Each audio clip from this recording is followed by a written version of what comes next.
যে কোনো গাছ ফুল বা ফল অবস্থায় থাকতে থাকতে কিন্তু ঝিমিয়ে পড়ে মারা যায়। বেগুন গাছের সাথে সাথে এখন এমন হয়ে গেছে নানা রকম শাকসবজি লাগাচ্ছি কিন্তু আমরা সেগুলো ঝিমিয়ে পড়ে মারা যাচ্ছে। তো কেন হচ্ছে, কি রোগ আসে এই জমিতে, এই রোগটা দমন করার উপায় কি, এবং জৈবিক আর কেমিক্যাল উপায় কিছু বলবো যেগুলো করলে কিন্তু আপনার জমিতে এই রোগটা একদম সম্পূর্ণভাবে বিলীন হয়ে যাবে, আপনি সুস্থ একটা জমি তৈরি করতে পারবেন। তো তার জন্য ভিডিওটাকে পুরো দেখুন, ভিডিওটা একটা লাইক করে অবশ্যই আমাদের সাথে জুড়ে থাকুন এরকমই আরো ইনফরমেটিভ ভিডিও পরবর্তীকালে পাওয়ার জন্য। প্রথমেই বলি, শসা, করলা, লঙ্কা, ঝিঙে যে সকল চাষি ভাইরা এই সবজিগুলো চাষ করছেন, এই সবজিগুলোর মধ্যে একটা রোগ কিন্তু কমন হয়ে যায়, গাছ ঢলে পড়া বা আস্তে আস্তে ঝিমিয়ে মরে যাওয়া। অনেক চাষি ভাইরা আমরা বুঝতে পারি না যে এই রোগটা কেন হয়েছে। এই রোগটা আমরা অনেক সময় ব্যাকটেরিয়া গঠিত রোগ বলেই মনে করি, এবং তাছাড়া ব্যাকটেরিয়া গঠিত না হলেও আমরা এটা ফাঙ্গাস রোগ বলেও মনে করি অনেক চাষিরা। তো আমি বলে দিই, এই রোগটার সাইন্টিফিক্যালি নাম হলো রুট নোট নিমাটোড। আমরা নিমাটোড নামে রোগটাকে চিনে থাকি বেশিরভাগ। তো এই রোগটা আসার প্রধান কারণ হচ্ছে, দেখুন, নিমাটোড কিন্তু প্রত্যেকটা জমিতেই থাকে, প্রত্যেকটা জমিতে। আপনি যে বাড়িতে বাস করছেন সেই মাটির নিচেও কিন্তু নিমাটোড আছে, যে ফসলটা চাষ করছেন তার নিচেও কিন্তু নিমাটোড আছে। যখন এই নিমাটোড অতিরিক্ত বেড়ে যায় জমিতে, তখন কিন্তু ওই নিমাটোড মানে হচ্ছে ক্ষুদ্রকৃমি, এই ক্ষুদ্রকৃমির পরিমাণ প্রচুর বেড়ে যায়। এগুলো কি করে, যে সাদা শিকড় থাকে, এই সাদা শিকড়ের ভেতরে ঢুকে তারা বংশ বিস্তার করতে শুরু করে। গাছের মধ্যে যে হোয়াইট রড বা সাদা শিকড় থাকে, এই সাদা শিকড়ের মধ্যে গিয়ে তারা লার্ভা পারে এবং সেখানে গাছের গোড়ার যে শিকড়গুলো থাকে ওগুলো ডাব ডাব তার নিজের বাড়ি তৈরি করে নেয়। যখনই সে বাড়ি তৈরি করে নেয়, সাপোজ একটা উদাহরণ আপনাকে দিই তাহলে বুঝতে পারবেন। ধরে নিন আপনার সামনে প্রচুর খাবার দেওয়া আছে, কিন্তু আপনার মুখটাকে বন্ধ করে রেখে দেওয়া হয়েছে। আপনি কি করতে পারবেন? খেতে পারবেন? খেতে না পারলে তো আপনার শরীর চলবে না, শরীর না চললে আপনি অসুস্থ দেখাবেন। সেরকম হচ্ছে গাছ। গাছকে আপনি যতই এনপিকে দেন, nitrogen, phosphate, potash, calcium, magnesium, যে কোনো মলিকুলার, যে কোনো ভিটামিন দেন, গাছ কিন্তু খেতে পারবে না শিকড়ের মাধ্যমে। কারণ কি, তার শিকড়ের যে হোয়াইট রুট, যে কচি শিকড় বা সাদা শিকড়গুলো, সেগুলোকে কিন্তু নিমাটোডে আক্রমণ করে ফেলেছে। সে শিকড়ে কিন্তু সে টানতে পারবে না কোনো রকম খাদ্যরস, তাই সে গাছটা ফুল ফল অবস্থাতে আস্তে আস্তে ঝিমিয়ে পড়ে মারা যায়। তো এর তো কোনো উপায় আছে, আমি আপনাদেরকে 3-4টে উপায় বলবো। কিছু জৈবিক উপায় কম খরচায়, এবং কিছু কেমিক্যাল উপায়। যারা জৈবিক উপায়ে যেতে চাইছেন না বা অত আমাদের হাতে টাইম নেই, ছাড়ুন, আমরা কেমিক্যাল উপায়ের মাধ্যমে কন্ট্রোল কিভাবে করব।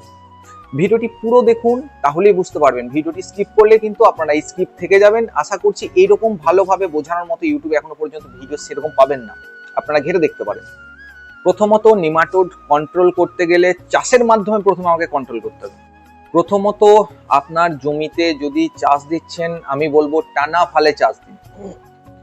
টানা ফালে একদম 10 ইঞ্চি 12 ইঞ্চি মানে 1 ফুট পর্যন্ত গভীর যতটা পারবেন দাবিয়ে সেই মাটিটাকে উল্টো পাল্টা করে দিন। নিচের মাটি উল্টো দিকে, উল্টোর মাটি নিচের দিকে করে একদম উল্টিয়ে পাল্টিয়ে মাটিকে রেখে দিন, যেন সেই মাটিটা কম করেও 10 থেকে 12 দিন রোদ খায়। বর্ষাকালে হলে তার উপায়ে বলে দিচ্ছি আমি গ্রীষ্মকালের ক্ষেত্রে বলছি, রোদ যদি দিতে পারেন জমিতে, আপনার 50% খারাপ নিমাটোড জিনিসগুলো কিন্তু আপনার জমি থেকে চলে যাবে। দ্বিতীয় যে উপায়টি আপনারা করবেন সেটি হলো চাষের মাধ্যমে। কি চাষ করবেন? মূলো, রেডিশ। এই মূলো যখন চাষ করবেন, এবার বলবেন মূলো করলে তো সে মূলোতে নিমাটোড হবে। হ্যাঁ, অবশ্যই হবে। মূলোতে নিমাটোড ঢুকে যায়, যে ক্ষুদ্রকৃমি ঢুকে যায়, কিন্তু মূলোর ভিতরে সে বংশ বিস্তার করতে পারে না। মূলোর ভিতরে এমন কিছু কেমিক্যাল বা পদার্থ আছে যেখানে সে বংশ বিস্তার করতে পারে না, অটোমেটিক মারা যায়। তার মানে কি, আমার জমিতে যদি 100 পিস ক্ষুদ্রকৃমি থাকে, যদি 50টা সেখানে ঢুকে যায়, সেখানে কিন্তু 50টা বংশ বিস্তার করতে পারবে না, মরে যাবে। মানে অর্ধেক আমার জমিতে নিমাটোডটা কমে গেল মূলো চাষ করলে। এবং আরেকটা চাষ বলে দিচ্ছি, সেটা হলো গাঁদা ফুল গাছ। এই গাঁদা ফুল অনেকজন আমরা চাষ করে থাকি। এই গাঁদা ফুল গাছের শিকড় এবং কাণ্ডে এবং গাছের পাতার মধ্যে এমন কিছু রস নিঃসৃত হয় যেখানে কিন্তু নিমাটোড একদম চলে যায় জমি থেকে। আমি বলবো পারলে আপনারা গাঁদা ফুল চাষ করুন, এবং গাঁদা ফুলের কিছু কাণ্ড, শাখা পোশাখা বা গাছের গোড়া, এগুলো নিতে মাটির সাথে রোটার দিয়ে মিশিয়ে দিন। যে গাঁদা ফুলের কাণ্ড, পাতা, শিকড় এগুলো থাকবে, এগুলো মাটির সাথে একদম চকচক কুচি কুচি করে কেটে মিশিয়ে দিন।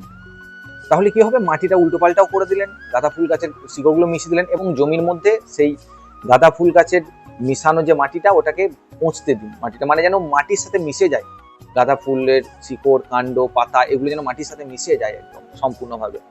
এবং পারলে মূলো চাষ করে দিন। তাহলে আমরা এই 3টে উপায় বললাম। এবার আমরা মাটিতে কি দেবো যার জন্য কিন্তু নিমাটোড আমাদের কন্ট্রোল হতে পারে। প্রথমত, মাটিতে আপনাদেরকে দিতে লাগবে নিম কেক বা নিম খোল। জমি যখন চাষ দেবেন, প্রত্যেক বিঘা প্রতি 12 থেকে 15 কেজি কিন্তু নিম খোল প্রথমে ছিটিয়ে দেবো। নিম খোল যখনই ছিটাবো, নিম খোলের মধ্যে থাকে তেতো ভাব। এই তেতো ভাবের জন্য কিন্তু নিমাটোডটা অলরেডি কন্ট্রোল হয়ে যায়। নিমাটোডের সাথে সাথে মাটিতে যে পরজীবগুলো থাকে সেগুলো কিন্তু আস্তে আস্তে নিমাটোডের সাথে সাথে এই নিম কেক দেওয়ার ফলে কিন্তু মরে যায়। তো আপনাদেরকে এই নিম খোলটা প্রত্যেকবার জমিতে আপনারা ব্যবহার করবেন, এটা খুবই গুরুত্বপূর্ণ জিনিস মাটির জন্য। এবং আপনাদের ধরে নিন জমিতে কিন্তু অলরেডি নিমাটোড চলে এসছে, আপনারা এই সকল জিনিসগুলো ফলো করেছেন, তারপরেও কিন্তু নিমাটোড চলে এসছে জমিতে। তো সেক্ষেত্রে কি করবেন বা কোন ঔষধ আছে যেগুলো দিলে কিন্তু আমার নিমাটোড থাকা অবস্থাতেও গাছ অনেকটা রিকভার হয়ে যাবে। মানে দেখুন, যে গাছে নিমাটোড লেগে গেছে সেই গাছ নিমাটোড থেকে ঘোরানো বা রিকভার করানো কিন্তু একটা অসম্ভব ব্যাপার, কিন্তু যে গাছে নিমাটোড লাগেনি সেই গাছকে কিন্তু আপনি আবার রিকভার করাতে পারবেন। তার আগে একটা জিনিস বলে দিই, নিমাটোড যে গাছে 90% লেগে গেছে সেই গাছ আপনি ওপর থেকে দেখলে বুঝতে পারবেন যে আমার নিমাটোড হয়েছে, কিন্তু যে গাছে জাস্ট এই প্রথম নিমাটোডে অ্যাটাক করেছে বা নিমাটোড লেগেছে সেই গাছকে আপনার বুঝিয়ে দেয়, প্রথম অবস্থাতে বোঝার ক্ষমতা নেই যে এই গাছের মধ্যে নিমাটোড লেগে আছে। প্রথম অবস্থাতে কোনোভাবেই আপনি বুঝতে পারবেন না যে এই গাছে নিমাটোড লেগে আছে। নিমাটোড যখন 90% অ্যাটাক করে ফেলে, ড্যামেজ করে ফেলে, আপনি গাছের ওপর দেখে তবে বুঝতে পারেন যে নিমাটোড অ্যাটাক করে ফেলে। তাই নিমাটোড বা এই রুট নোট নিমাটোড এইগুলি লাগার আগে কিন্তু আপনি সতর্ক হয়ে যান আপনার জমিতে ভালো ফসল করানোর জন্য। চলুন কেমিক্যালের নামগুলো আগে জেনে নিই ফটাফট, যে কি কি কেমিক্যাল আছে যেগুলো স্প্রে করলে আপনাদের নিমাটোড থাকা অবস্থাতেও কিন্তু একটা ভালো রেজাল্ট দেখানো যাবে। প্রথম যে স্থানটা আমি যাকে দেবো সেটা হলো বায়ার কোম্পানির ভ্যালুম প্রাইম। এর মধ্যে টেকনিক্যাল আছে ফ্লুরোপাইরাম। এটার ডোজ কিন্তু অনেক কম, এমনকি এটা প্রচুর ব্যয়বহুল ওষুধ। এটা প্রায় লিটার আপনার পড়ে যাবে 7,500 থেকে 8,000 টাকা 1 লিটারের দাম। এবার কম বেশি মার্কেটের রাজ্যে এদিক ওদিক হতে থাকে দাম, অ্যাপ্রক্স দাম ধরে রাখুন 7,500 থেকে 8,000 টাকার মধ্যে পার লিটার। এর ডোজ যদি বলতে চাই, প্রত্যেক লিটার জলে 0.5 থেকে 1 ml, মানে 0.5% থেকে 1% পর্যন্ত, মানে 100 লিটার জলে 50 ml থেকে 100 ml আপনার জমির মাপ মানে জমির সিচুয়েশন অনুযায়ী দেবেন। যদি খুবই অ্যাটাক বেড়ে যায় 1 ml করে, যদি আপনি প্রিভেন্টিভ রূপে দিতে চাইছেন তাহলে 50 ml প্রত্যেক 100 লিটার জলে। তো এই জিনিসটা মাথায় রাখবেন। এবং 2 নাম্বার যাকে আমি স্থান দেবো সেটা হলো কর্টিভা কোম্পানির সেলিব্রো বলে একটা প্রোডাক্ট আছে। এই প্রোডাক্টটা, এটার প্রধান কাজ হচ্ছে যে আপনি নানা রকম নিমাটিসাইড ব্যবহার করবেন, ওখানে কিন্তু সমস্ত রকম ক্ষুদ্রকৃমিকে আপনার জমি থেকে মেরে দেয় ওই নিমাটিসাইড, যেমন ভ্যালুম প্রাইম, এগুলো কিন্তু সমস্ত রকম ক্ষুদ্রকৃমিকে একদম জমি থেকে মেরে দেবে। এই কর্টিভা কোম্পানির এই প্রোডাক্টটি কিন্তু আপনার যেগুলো ট্রু নিমাটিসাইড সেগুলোকে কিন্তু আপনার জমিতে রাখবে, বাকি যেগুলো খারাপ, যেগুলো কিন্তু হার্মফুল, সেগুলো কিন্তু আপনার জমি থেকে সরিয়ে দেবে।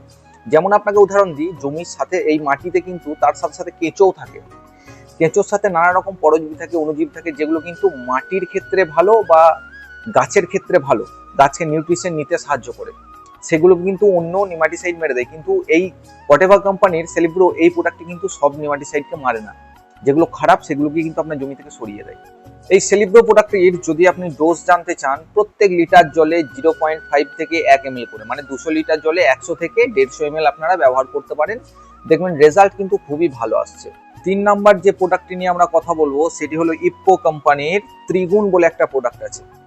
এই ত্রিগুণ প্রোডাক্টটির কাজ হলো আপনার 3 রকমের এটা কাজ করবে বলতে পারেন। এবার কি রকম 3 রকমের কাজ? এটির সাথে সাথে নিমাটিসাইডের সাথে সাথে বায়ো ফাঙ্গিসাইড, বায়ো পেস্টিসাইড, এর মধ্যে নানা রকম গুণ রয়েছে যা কিন্তু মাইক্রোবিয়াল মাধ্যমে তৈরি। এর মধ্যে এমন কিছু উপাদান রয়েছে যেটি কিন্তু গাছের নানা রকম গুণবত্তাটাকে রক্ষা রাখে। তার সাথে সাথে এটা নিমাটিসাইড, তার সাথে সাথে এটা ব্যাকটেরিয়া সাইড, এবং তার সাথে সাথে একটা পেস্টিসাইডেরও কাজ করবে। মানে বলতে পারেন ত্রিগুণ সম্পন্ন এমন একটা প্রোডাক্ট। এটাও কিন্তু চাষিদের একটা খুব পছন্দের প্রোডাক্ট। এবং এটার ব্যবহার আমি যদি প্রথমে বলতে চাই আপনাদেরকে, ধরে নিন আপনি ফসল লাগিয়েছেন, 20 থেকে 25 দিনের মাথাতে প্রিভেন্টিভ রূপে যদি আপনারা স্প্রে করতে পারেন, প্রত্যেক লিটার 1 একরে, আপনারা ওটা কিন্তু ভাগ করে বার করে নেবেন কতটা লাগে, প্রত্যেক একরে 1 লিটার করে লাগে। এটা প্রিভেন্টিভ রূপে কিন্তু আপনারা স্প্রে করলে রেজাল্ট কিন্তু দুর্দান্ত ভাবে পাওয়া যায়। যেহেতু ছোট গাছে স্প্রে করবেন, প্রিভেন্টিভ রূপে আপনার ফসল কিন্তু প্রচুর ভাবে ফলন দেবে এই ইফকো কোম্পানির ত্রিগুণটা ব্যবহার করলে। অবশ্যই একবার ব্যবহার করে জানাবেন যে কেমন রেজাল্ট এটা প্র্যাকটিক্যালি আমার নিজের দেখা কিন্তু দুর্দান্ত একটা রেজাল্ট দেওয়া। ভালো বায়ো পেস্টিসাইড, বায়ো ফাঙ্গিসাইড, ভালো নিমাটিসাইডের সঙ্গে সঙ্গে কিন্তু রেজাল্ট সম্পন্ন। এবং পরের প্রোডাক্টটি হলো পিআই কোম্পানির টেরাস। এই টেরাস প্রোডাক্টটি দুর্দান্ত একটা রেজাল্ট দেওয়ার প্রোডাক্ট। কিরকম না, এটি কিন্তু যেটা প্রথমে বললাম বায়ার কোম্পানির ভ্যালুম প্রাইম, এই সেম টেকনিক্যাল এটার মধ্যে দেওয়া আছে, শুধু টেকনিক্যালটা একটু আপ ডাউন করা আছে, একটু বেশি আর কম, এটাই পার্থক্য। এটার ডোজ যদি বলতে যাই, প্রত্যেক একরে 500 ml করে ব্যবহার করলে কিন্তু রেজাল্ট খুবই ভালো আসে। তো এবার মূল ঘটনা হলো, আপনারা ফসল লাগিয়েছেন কিন্তু ফসলের মধ্যে রোগ চলে এসছে, তবেই কিন্তু এই জিনিসগুলো আপনারা ব্যবহার করতে পারেন, মানে এই ডোজ অনুযায়ী। যদি আপনারা প্রিভেন্টিভ রূপে দিতে চান তাহলে কিন্তু এতটা হাই ডোজ দেবেন না। যেমন ভ্যালিউম প্রাইম যেটা আমি বলে গেলাম, বায়ার কোম্পানির বা পিআই কোম্পানির ক্যাসিওর বলে যে প্রোডাক্টটা বললাম, তো এগুলো কিন্তু 0.5 গ্রাম পার লিটার জলে মিশিয়ে স্প্রে করবেন গাছ ছোট থাকা অবস্থায়। আর যদি আপনারা এত খরচার মধ্যে যেতে চাইছেন না, আপনারা বলছেন বায়োর মধ্যে আমরা চেষ্টা করব, তাহলে বলে যাচ্ছি ত্রিগুণ যেটা ইফকো কোম্পানির সেটা ব্যবহার করতে পারেন। এবং তা না হলে নিম খোল দিয়ে মাটিকে উল্টো পাল্টা করে দিলেন, তাহলেও কিন্তু নিচের ব্যাকটেরিয়াগুলো উপরে চলে এলো, সেগুলো কিন্তু রোদ পেয়ে মারা গেল। ঠিক আছে, কৃষি চুনও সামান্য পরিমাণ ব্যবহার করতে পারেন, তবে কিন্তু মাটি টেস্ট করে, মাটিতে অম্লতা থাকলে তবেই কিন্তু কৃষি চুন ব্যবহার করতে পারেন। এক্সট্রা আমি কোনো রকম পরামর্শ দিই না যে কৃষি চুন ব্যবহার করুন, মাটিতে গুণবত্তা বাড়বে। ভিডিওটি যদি ভালো লাগে একটা লাইক করবেন, চ্যানেলটিকে সাবস্ক্রাইব করে অবশ্যই আমাদের সঙ্গে জুড়ুন এরকমই আরো ইনফরমেটিভ ভিডিও পাওয়ার জন্য। ততদিন পর্যন্ত ভালো থাকবেন, সুস্থ থাকবেন, দেখা হচ্ছে কোনো পরের একটা ভালো ভিডিও নিয়ে।